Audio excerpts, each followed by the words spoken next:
To Africa now, the continent is joining the space race. 61 satellites launched by 17 African countries are now in orbit.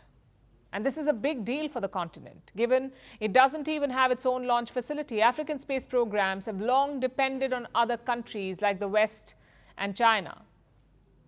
The continent wants to change that now, but that means they need investments. So how will Africa fund its space ambitions, and is space a top priority for the continent now? Our next report tells you. 4, 3. This is the GAINDESAT 1A satellite. In August, it was launched from a base in California. But this isn't another American satellite. This one was made by Senegal. Senegalese engineers designed it. They manufactured it. It was in the works for almost 5 years. This was the first satellite the West African nation has successfully launched into orbit. So it was a big milestone. And Senegal is not alone. Djibouti and Zimbabwe too have achieved this feat in the last 12 months. Plus, several such projects are in the pipeline.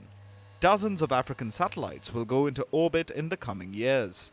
According to reports, 125 new satellites are in development in 23 African countries. So Africa is truly joining the space race. Till date, 61 satellites have been launched by 17 African countries. South Africa was the first in 1998. The country, along with Egypt, has 13 satellites in orbit. Nigeria is next with 7 satellites, followed by Algeria with 6, Morocco and Kenya with 3 each, and Senegal is the latest African country to join the ranks. So, what do these satellites do?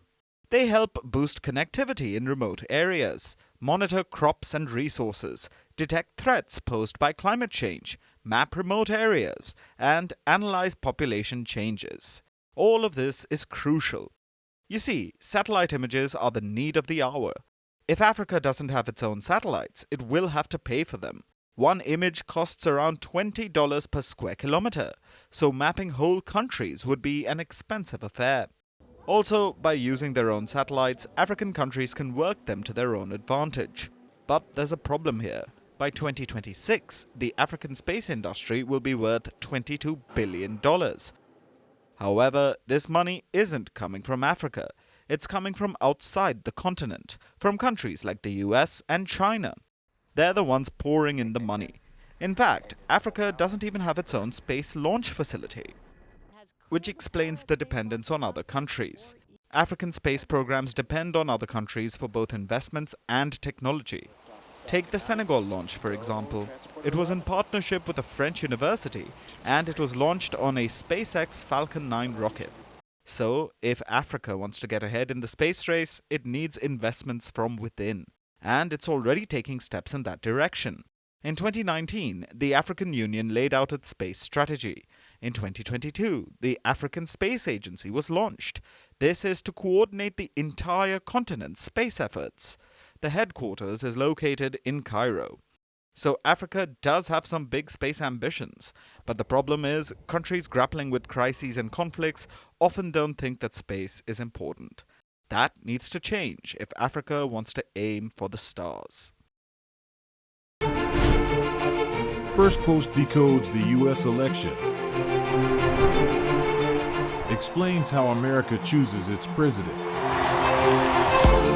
your primer on the race to the White House, everything you need to know about how America votes, and its global implications. U.S. Election Explained, every Monday and Thursday only on Firstpost.